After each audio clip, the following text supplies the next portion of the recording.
کہ مجلس اعضاء ایک مثالی طور پر ہم کیسے برپا کریں. تو سب سے پہلے تو دیکھیے کوشش کریں کہ بعض اوقات جو اشتہار مجلس ہوتا ہے نا، اخبار وغیرہ کی بات نہیں کر رہا، اخبار میں ہو تو بھی ٹھیک ہے، لیکن عام طور پہ جو پمفلٹ ٹائپ کا جو آپ لوگ فوٹو کاپی کروا کے یا پرنٹ کروا کے تقسیم کرواتے ہیں، اس کے اندر کوشش کریں کہ ایسی احادیث اخلاقی، ایسے امر بالمعروف پہ مشتمل احادیث وہ آپ اس پروگرام کے ساتھ جو مجلس کا ہے پورا اس میں لکھوا کے، تاکہ اشتہار مجلس سے ہی مقصد امام حسین شروع ہو جائے. اور صرف یہی نہیں بلکہ گھر کی جو سیٹنگ آپ کریں گی وہ بھی اس انداز کی ہونی چاہیے کہ در و دیوار پر مثلا آپ کوشش کر کے، آپ کو پتہ ہے نا کہ ایام اعضاء آنے والے ہیں، پہلے سے ایسی بہترین احادیث جو آپ کو ہمارے اس پہ فیس بک وغیرہ کے اوپر بھی اس میں سے بھی آپ لے سکتی ہیں، یہاں سے مدرسے سے بھی اس کے لے کے آپ پینافلیکس کے اوپر بنوا کے، یعنی پورا جو اعضاء خانہ یا وہ کمرہ جس کے اندر ہو اس کی دیواروں پر وہ حدیثیں لکھی ہوں، تمام عورتیں آئیں گی، پڑھیں گی، اثر ہوگا، یعنی در و دیوار سے تبلیغ جو ہے دین کی ہو رہی ہو اور امام حسین کا مقصد جو ہے وہ پورا ہو رہا ہو. اور اگر کوئی یہ کروانا مشکل ہے، پیسوں وغیرہ کوئی مسئلہ ہے، تو آپ خود بھی کوئی بڑے کاغذ لے لیں، اس کے اوپر اچھا سا خوش خط جو ہے مارکر وغیرہ سے وہ احادیث یا قرآنی آیات لکھ کر کے جس سے لوگوں کی کردار سازی ہو، وہ لکھ کر اپنے گھروں پر اس انداز سے لگائیں تاکہ مقصد امام حسین در و دیوار سے ہی جھلکنے لگے. اچھا، اسی طریقے سے بہت سے ذاکر اور ذاکرہ، اچھا یہ تھوڑا سا اس کے اندر اسپیلنگ مسٹیک ہے، ایسا انتخاب کریں جو واقعی پہلے سے اس سے ڈسکس بھی کر لیں، بلکہ ایسے موضوع کا بھی انتخاب اس سے کر لیں کہ عام طور پہ بس ایک کسی بھی ذاکر یا ذاکرہ کو لانا پھر وہ جو بھی پڑھ کر چلا جائے، نہیں، آپ کو احساس کرنا ہے کہ ہماری ضرورت کیا ہے. آپ کہتے ہیں بھائی اس موضوع کے اوپر آپ کو تیاری کرنی، اس سے ڈسکس بھی کر لیں، اچھا آپ کیا کیا چیزیں بیان کریں گے، پہلے سے یہ بات ہونی چاہیے. اتنا بڑا پروگرام اور ارینج کر رہی ہیں کیا فقط ایک فارمیلٹی کے طور پر ہو رہا ہے یا واقعی اس کے پیچھے کوئی مقصد ہے؟ اگر مقصد ہوگا آپ کے دماغ میں امام حسین کے قیام کا اور عزاداری کا صحیح معنوں میں، تو آپ اس سے ڈسکس کریں گے کہ موضوع مجلس آپ نے کیا رکھا ہے، کس موضوع پہ اس کو پڑھنا ہے، بلکہ کچھ چاہیں تو اس کو مواد بھی مہیا کر دیا جائے اگر چھوٹے لیول کا کوئی ذاکر یا ذاکرہ کا آپ ارینجمنٹ کر رہی ہیں. تو ہاں اگر کوئی عالم آ رہا ہے جو کہ پریفریبل ہے، تو عالم کو تو آپ 2-3 سوالات بھی جو مورد ابتلا پہلے سے پرچے کو پر لکھ کے دے دیں کہ مجلس کو شروع ہونے سے پہلے آپ چند ایک سوالات کا، فقہی سوالوں کا بھی جواب دے دیجیے، پھر اس کے بعد مجلس شروع ہو جائے تاکہ لوگوں کی معلومات میں کچھ تو اضافہ ہو. اچھا، اسی طریقے سے ایسے اصلاحی موضوعات اس کے اندر. پھر تبرک کے سلسلے میں بھی ایک بات ہے کہ تبرک میں بھی کچھ چیزیں اضافے یا تبدیلی جو ہے اس کے اندر ہونی چاہیے. اور مثلا بہت سی کتابیں ہیں کہ جو کہ آپ اس میں بٹوا سکتی ہیں تبرک کے طور پر، کچھ بکلیٹ ہیں وہ بٹوا سکتی ہیں، نماز کی چادریں جو ہیں وہ آپ تبرک کے طور پہ دے سکتی ہیں. کتنی عورتوں کی آپ نے دیکھا ہے دوپٹے وغیرہ میں نماز پڑھ رہی ہیں، بال نظر آ رہے ہوتے ہیں ادھر ادھر لپاٹ کے جو خواتین پڑھتی ہیں، تو آپ ایسی چادروں کا ارینجمنٹ کروا سکتی ہیں. جب تک پھر وہ نمازیں پڑھتی رہے گی آپ کو ثواب ملے گا.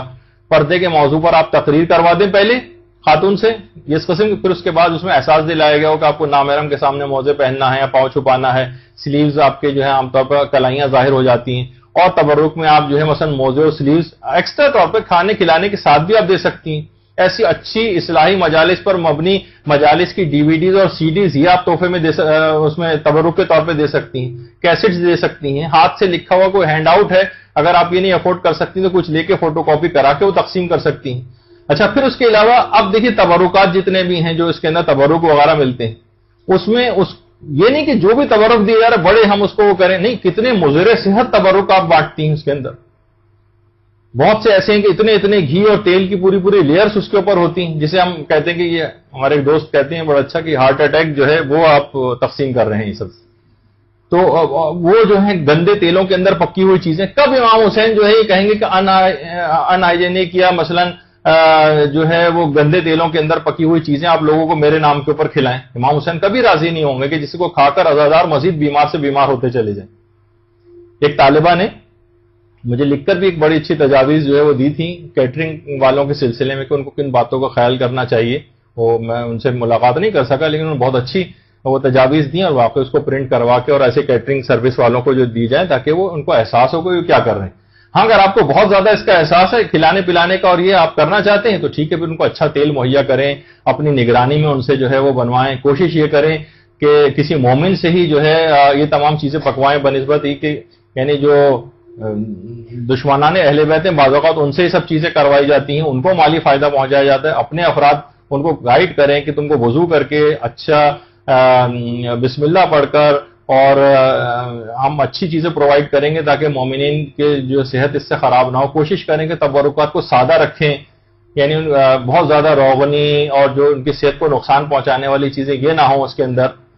اور اس طرح کی بہت ساری چیزیں ہو سکتی ہیں. اسی طرح سے یہ بھی ہونا چاہیے کہ مجالس اعضاء میں جو بھی ذاکر یا ذاکرہ اس سے پہلے 10 منٹ کا کسی بھی بچے سے آپ یہ کہیں کہ وہ بھی وہاں پر آ کر کچھ مجلس وغیرہ جو ہے وہ پڑھ لے تاکہ ان کی بھی پریکٹس ہو جائے. تو اس طرح سے بہت ساری دیکھیے چیزیں ایسی ہیں. تو یہ تمام چیزیں ایسی ہیں کہ جس سے لوگوں کی تربیت ہوتی. اور امام خمینی کا بڑا اچھا جملہ ہے کہ اسلام کو جس چیز نے سب سے زیادہ نقصان پہنچایا ہے وہ تربیت کا فقدان. سب سے زیادہ نقصان جس چیز نے پہنچایا ہے. تو دیکھیے اس طرح سے اس میں بزرگ افراد کی ذمہ داری زیادہ ہے. جہاں وہ غلطی ہے اس طرح سے دیکھیں تو باقاعدہ ڈسکس کریں, باقاعدہ وہ لوگوں کے سامنے اس چیز کو لے کر آئیں اور اس کے اندر آہستہ روی کے ساتھ کام کریں. ایک دم سے کوئی انقلاب لانے کی ضرورت نہیں. اس میں مرحلے وار پہلے نصیحت ہو, موعظہ ہو, پھر ڈسکشن ہو, گروپ ڈسکشن ہو, مثلا ڈرائنگ روم کے اندر گفتگو کے اندر اس بات کو, کھانے کی میز اور دسترخوان پہ والی گفتگو کریں. بھائی اس طرح کی مجالس اس کے اندر اس انداز سے ہونی چاہیے. تو کیا ہوگا کہ اس سے ہٹ دھرمی میں بھی اضافہ نہیں ہوگا. البتہ یہ کہ پھر بزرگ حضرات اس میں زیادہ بولیں. بعض اوقات اس طرح کی چیزوں میں ذرا جو ہے برا بھلا سننا پڑ جاتا ہے تو استقامت دکھانی ہوتی. تو بہرحال اب کوشش یہ کریں. ایک اور چیز کے بھی 2 مہینہ 8 دن محرم رہے گا. بس آخری جملے ہیں. 2 مہینہ 8 دن محرم رہے گا. آپ کیلنڈر کے اوپر باقاعدہ مارک کریں. کیلنڈر کے اوپر آپ باقاعدہ مارک کریں کہ میں ایک اخلاقی برائی کو آہستہ آہستہ اپنے اندر سے نکالوں گی اور ایک نہ ایک اخلاقی صفت کا اضافہ کرتی جاؤں گی. باقاعدہ 2 مہینہ 8 دن کی پورا آپ کے پاس ایک چارٹ ہونا چاہیے. پھر کہا جائے گا کہ آپ نے واقعی صحیح طور پر استقبال محرم کے سلسلے میں کام کیا ہے. اور پھر ورنہ ایسا نہیں ہو کہ یہ محرم بھی پچھلے محرموں کی طرح سے ایسے ہی گزر جائے, ہم ویسے کے ویسے ہی تہی دامہ اور اخلاق و کردار سے عاری بدنصیبوں کی طرح سے رہ جائیں. روایت میں ہے کہ جب چوتھے امام زین العابدین علیہ الصلوۃ والسلام جب امام کربلا سے مدینہ واپس لوٹے تو ایک شخص نے آ کر کہا کہ اے فرزند رسول آپ گئے تو کیا ہوا؟ اچھا اس کی بات بھی صحیح تھی. جب کاروان شروع میں گیا تھا تو سب تھے. امام حسین علیہ السلام قیادت کر رہے تھے. ایک سے ایک بڑھ کر شجاع موجود تھا. عباس تھے, علی اکبر تھے, قاسم تھے, اصحاب رسول تھے, اصحاب ائمہ تھے. اب نہ امام حسین ہیں, نہ علی اکبر ہیں, نہ قاسم ہیں, نہ 6 مہینے کا بچہ واپس آیا ہے. واپس آیا ہے تو فقط کاروان کا ایک مرد واپس آیا ہے, امام زین العابدین. کہا مولا آپ گئے تو کیا ہوا؟ امام نے فرمایا تم یہ بھی تو سوچو کہ اگر ہم نہ جاتے تو کیا ہوتا. یعنی ہم نہ جاتے تو ہمارے جسم تو سلامت رہ جاتے مگر ہماری روح کا وجود بھی نہیں ہوتا. لوگوں کے ضمیر مر جاتے, عقل اور منطق کو شکست ہو جاتی, شیطان کامیاب ہو جاتا اور اسلام کا نام تک باقی نہیں رہتا. تو امام حسین علیہ السلام کے قیام سے ان کا جو مقصد تھا وہ اسلام کی آبیاری تھا, اسلام کے پرچم کو بلند کرنا تھا, لوگوں کو اسلام کی دعوت دینا تھی. جب یہ قرآن کو سر پر رکھ کر امام دونوں لشکروں کے درمیان آ کر کھڑے ہو کر ان کو تعلیم دے رہے تھے. اور ہماری آزاداری, ہماری مجالس اس سے خالی ہوتی چلی جا رہی ہیں اور ایسے مباحث اور موضوعات کا انتخاب ہو رہا ہے کہ جو لوگوں کے مسئلے نہیں.